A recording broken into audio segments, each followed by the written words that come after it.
Cinema की चमक दमक के बीच एक युवा अभिनेता संघर्ष कर रहा था। नाम था आदित्य पंचोली। दूसरी ओर थी जरीना बहाव, एक स्थापित अभिनेत्री जिनकी सादगी और अभिनय दोनों की चर्चा होती थी। कहानी शुरू हुई एक फिल्म के सेट से। कहा जाता है कि पहली मुलाकात के कुछ ही दिनों में दोनों एक दूसरे को बेहद पसंद करने लगे थे और काफी करीब आ गए थे। जरीना को आदित्य में एक भावुक इंसान दिखाई देता था। बाद में उन्होंने एक इंटरव्यू में याद किया कि शूटिंग के दौरान एक भावनात्मक दृश्य में आदित्य रो पड़े थे और काफी देर तक खुद को संभाल नहीं पाए थे। सिर्फ 15 दिन, जी हाँ, महज 15 दिन बाद दोनों ने शादी का फैसला कर लिया।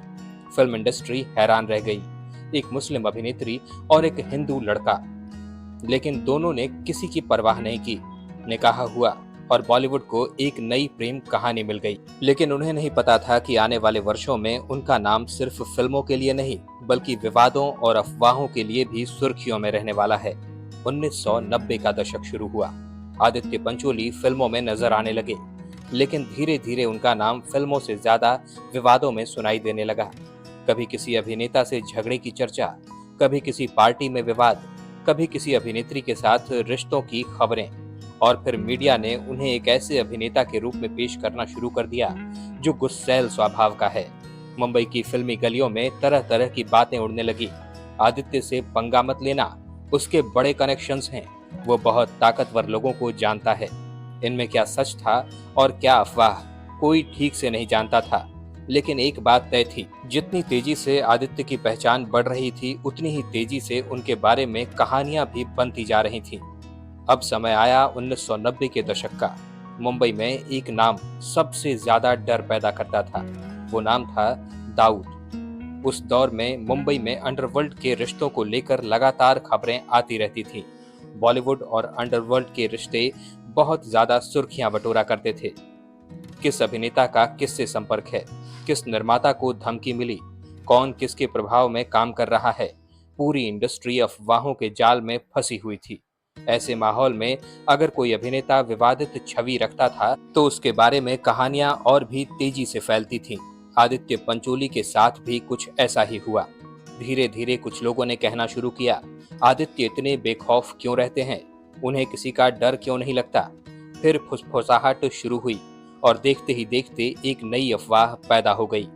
एक दिन फिल्मी गलियारे में एक कहानी फैलने लगी। कहा जाने लगा कि जरीना बहाव का दाऊद इब्राहिम से संबंध है, वो उन्हें राखी बांधती है। कुछ लोगों ने तो यहाँ तक दावा करना शुरू कर दिया कि जरीना हर रक्षाबंधन को दाऊद इब्राहिम को राखी बांधने जाती है। फिर इस कहानी में नया मोड़ जोड़ा गया। लोगों ने कहना शुरू किया, इसी वजह से आदित्य पंचोली इतना रौब दिखाते हैं और यही कारण है कि आदित्य पंचोली को फिल्में मिलती हैं, वरना वो एक्टर तो किसी काम का नहीं है। उन्हें पता है कि उनके पीछे बहुत ताकतवर लोग हैं। धीरे धीरे अफवाह इतनी फैल गई कि कुछ लोगों ने उसे सच मानना भी शुरू कर दिया। लेकिन समस्या ये थी कि किसी के पास कोई ठोस सबूत नहीं था, ना कोई तस्वीर, ना कोई आधिकारिक रिकॉर्ड, ना कोई प्रमाण। फिर भी कहानी बढ़ती चली गई, क्योंकि अफवाहों की दुनिया में सबूत नहीं, सनसनी चलती है। सालों बाद आदित्य पंचोली पहुंचे मशहूर टीवी शो आपकी अदालत। आपकी अदालत के मंच पर सामने थे रजत शर्मा। ये वही मंच था जहां कठिन से कठिन सवाल पूछे जाते थे। कार्यक्रम आगे बढ़ रहा था। फिर आया एक कठिन सा सवाल जिसने माहौल बदल कर रख दिया।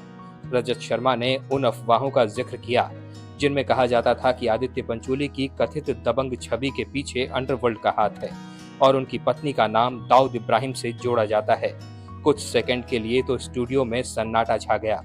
आदित्य का चेहरा बदल गया, आवाज भारी होने लगी और फिर वो भावुक हो गए। उन्होंने कहा कि उनकी पत्नी का इस तरह नाम घसीटना गलत है। उनके अनुसार परिवार को लेकर फैलाई गई बातें उन्हें सबसे ज्यादा चोट पहुंचाती हैं। कहा जाता है कि बातचीत के दौरान वो रो भी पड़े थे, क्योंकि आरोप अब सिर्फ उन पर नहीं थे, उनकी पत्नी, उनके बच्चों और उनके परिवार की प्रतिष्ठा पर भी सवाल उठ रहे थे। बॉलीवुड का इतिहास ऐसी कहानियों से भरा पड़ा है। कभी किसी अभिनेता का नाम अंडरवर्ल्ड से जोड़ दिया जाता है, कभी किसी अभिनेत्री को किसी गैंगस्टर का करीबी बता दिया जाता है, कभी किसी पारिवारिक रिश्ते को सनसनीखेज रूप दे दिया जाता है। आदित्य पंचोली और जरीना बहाव की कहानी भी कुछ हद तक इसी श्रेणी में आती है। एक प्रेम कहानी जो 15 दिनों में शादी तक पहुंच गई, फिर विवादों से गुजरी, फिर अफवाहों में उलझी और आखिरकार राष्ट्रीय टीवी पर उन अफवाहों का सामना करना पड़ा। लेकिन आज भी जब इस घटना की चर्चा होती है तो एक सवाल अनुत्तरित रह जाता है, क्या कभी किसी ने उन आरोपों का ठोस प्रमाण पेश किया, या फिर ये बॉलीवुड की उन अनगिनत कहानियों में से एक थी जो बार बार सुनाई गई और धीरे धीरे लोगों को सच जैसी लगने लगी। अब आते हैं उस कहानी पर जब आदित्य पंचोली पर कंगना रनौत ने बहुत ही घिनौने आरोप लगाए थे। कंगना उन दिनों नई नई थी, इंडस्ट्री में उनका कोई गॉडफादर नहीं था।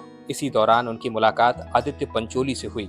बाद में दोनों के बीच रिश्ते की खबरें सामने आई और कई वर्षों तक मीडिया में ये चर्चा विषय बना रहा। खुद आदित्य पंचोली ने भी बाद में सार्वजनिक रूप से स्वीकार किया था कि दोनों के बीच संबंध रहे थे, लेकिन समय के साथ ये रिश्ता टूट गया और यहीं से शुरू हुआ बॉलीवुड के सबसे विवादित में से एक विवाद का।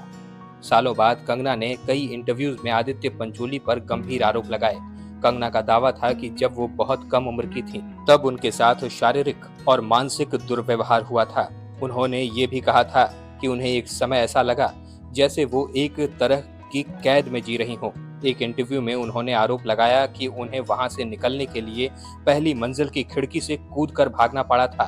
कंगना ने यह भी कहा कि ये उनके जीवन का बेहद कठिन दौर था और इसके उन पर गहरा प्रभाव पड़ा था।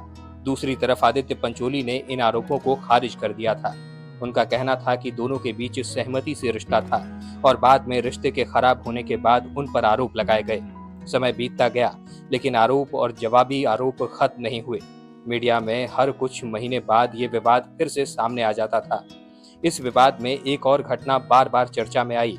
कंगना के समर्थकों और कुछ मीडिया रिपोर्टरों में दावा किया कि एक बार सार्वजनिक स्थान पर आदित्य पंचोली और कंगना के बीच झगड़ा भी हुआ था। वर्षों बाद एक व्यक्ति सामने आया जिसने खुद को प्रत्यक्षदर्शी बताया। उसने दावा किया कि उसने सड़क पर दोनों के बीच मारपीट जैसी स्थिति देखी थी और वो बीच बचाव करने गया भी था। हालांकि ये मामला भी आरोप और दावों के दायरे में ही रहकर दब गया। इसके बारे में अलग अलग पक्षों की अलग अलग राय सामने आती रही। कई साल तक मामला शांत रहने के बाद 2019 में विवाद फिर सुर्खियों में आ गया। कंगना की बहन रंगोली चंडल ने पुलिस में शिकायत की जिसमें आरोप लगाया कि कंगना का शोषण और उत्पीड़न हुआ था। इसके जवाब में आदित्य पंचोली ने भी शिकायत दर्ज कराई और कहा कि उनके खिलाफ झूठे आरोप लगाने की कोशिश की जा रही है। उन्होंने मानहानि की कार्रवाई का भी सहारा लिया। इस तरह मामला सिर्फ मीडिया की बहस नहीं रहा बल्कि कानूनी लड़ाई का रूप भी ले चुका था। इस पूरे विवाद में शायद सबसे कठिन स्थिति आदित्य की पत्नी जरीना बहाव की रही थी। एक तरफ उनके पति थे, दूसरी तरफ ऐसी महिला थी जो गंभीर आरोप लगा रही थी। जरीना ने कई मौकों पर अपने पति का बचाव किया और कहा कि रिश्ते खत्म होने के बाद इस तरह के आरोप लगाना उचित नहीं है, लेकिन मीडिया की नजरें लगातार उन पर टिकी रहीं। इस पूरी कहानी में दो अलग अलग पक्ष हैं। एक पक्ष कंगना का है जिन्होंने वर्षों तक कहा कि उनके साथ गलत हुआ। दूसरा पक्ष आदित्य पंचोली का है जिन्होंने इन आरोपों को नकारा और खुद को निर्दोष बताया। इसीलिए किसी भी निष्कर्ष पर पहुंचते समय ये याद रखना जरूरी है कि आरोप और जवाबी आरोप अलग अलग पक्षों के दावे हैं। सार्वजनिक रिकॉर्ड में दोनों पक्षों के बयान मौजूद हैं, लेकिन किसी एक पक्ष के दावे को बिना प्रमाणित न्यायिक निष्कर्ष के अंतिम सत्य नहीं माना जा सकता। दोस्तों, आपको क्या लगता है? क्या जरीना बहाव सच में दाऊद इब्राहिम को राखी बांधती हैं? और क्या कंगना रनौत के आरोप सचमुच सार्थक हैं? हमें कमेंट्स में जरूर बताइएगा। अगर ये जानकारी पसंद आई हो तो इस वीडियो को लाइक करिएगा और अगर आप हमारे चैनल वारिधि मंथन पर नए हैं तो इसे सब्सक्राइब करके बेल आइकन दबाना बिल्कुल मत भूलिएगा। वीडियो में अब तक बने रहने के लिए आपका बहुत बहुत शुक्रिया।